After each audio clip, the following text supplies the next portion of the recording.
Жаныш Мырза, негизи көчмөндөр оюну башталгандан бери көрсөтүлүп жаткан чет өлкөлүк спортчулар ошол эле биздин спортчулардын көрсөтүп жаткан оюндары кандай өтүп жатат экинчи дүйнөлүк көчмөндөр оюнунда? Экинчи көчмөндөр оюнуна артыкчылыгы бар, аябай эле чоң. Сетен масштаб өтө чоң. Биздин президент быйыл тарых жана маданият жылы деп ушул көчмөндөр оюнун манекей колдоп, башка президенттер дагы ушуну колдоп. Быйылкы жылы алыскы Эквадор, Америка континентинен, Американын өзүнөн, Норвегиядан, Юго-Восточный Азиядан, Африкадан эчен палвандар келип отурат. Бүгүнкү күндө манекей бизде бүгүнкү күндө 62 мамлекет келди. 62 мамлекеттен манекей бүгүнкү күндө манекей 40 мамлекет катышып атат. Ушу биздин бел болуу улуттук алыш күрөшүбүздөн. Сетенде бүгүнкү күндө биздин саясатыбыздагы, маданиятыбыздагы, биздин идеология ушул улуттук оюндар болуш керек. Биз президенттин саясатын колдойбуз. Сетенде бул биздин тарых, бул биздин маданият. Анан кийин бүгүнкү күндө манекей азыр финал болуп атат. Аркамда финалда аялдар болуп атат.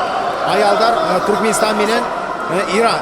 Септегенде ушул биздин күрөш азыр ушунчалык деңгээлге чыккан. Сетенде бүгүнкү күндө биз 2020-жылы манекей расмий программасында Японияда алыш күрөшү аялдар арасында уже Японияда биз показательный выступлениялар болот. Ошол эле учурда Кыргызстандын атынан ат салышып жаткан улан кыздардын саны канча болуп атат? Алардын деңгээли кандай болуп атат? Бул оюнда алар өздөрүн кандай көрсөтүп жатышат? Бүгүнкү күндө биздин курама командада кыздар дагы бар.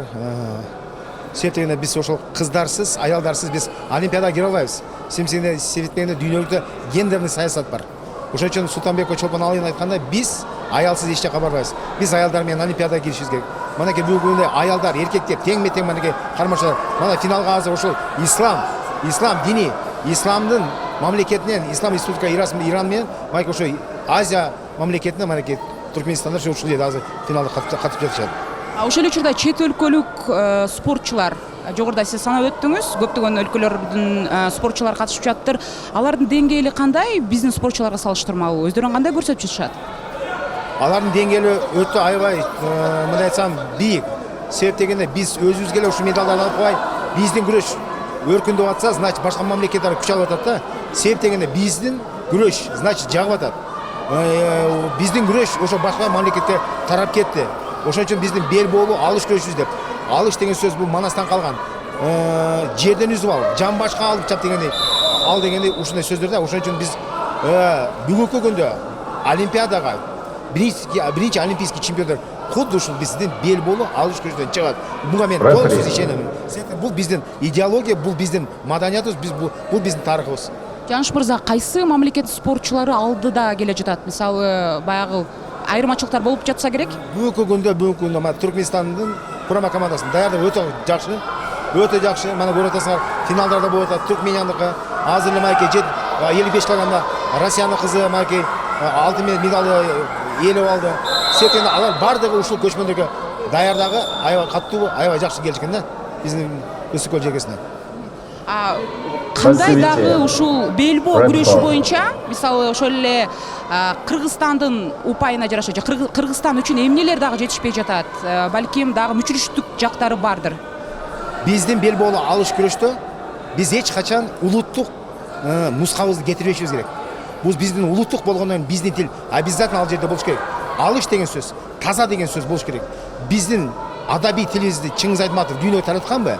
Бүгүнкү күндө Байаман биздин эл жараткан, Байаман кыргыз күрөштү дүйнөгө алыш деп тараткан.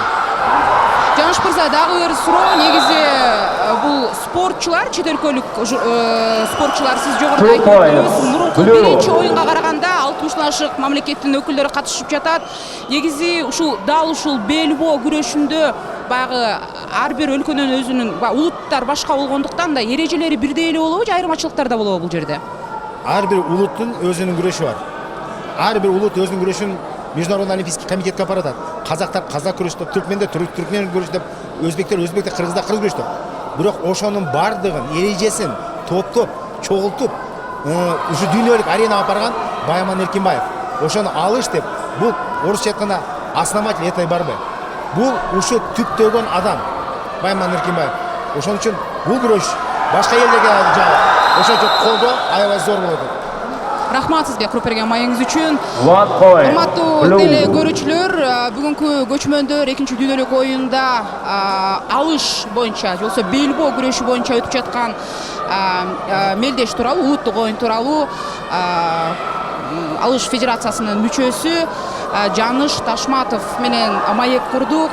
Сиздер үчүн иштеп жаткан ысык көл жүргөсүнөн мен Айгерим Жаныкул жана Нурбек Юлдашев 11 канал үчүн.